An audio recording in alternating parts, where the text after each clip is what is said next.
रे ए भाई चल ली हां ठीक बा ये रुक जा रे जल्दी से हां सुन रे रख के हां आ जा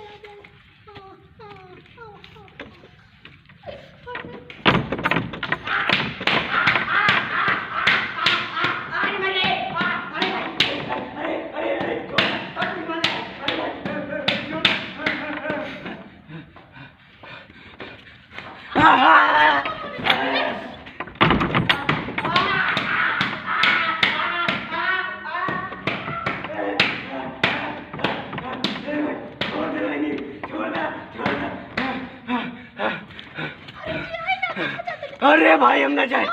क्यों ना खतरे भैया इज्जत बच गई ना देख अपने जंपर आने का मुंह दिखाई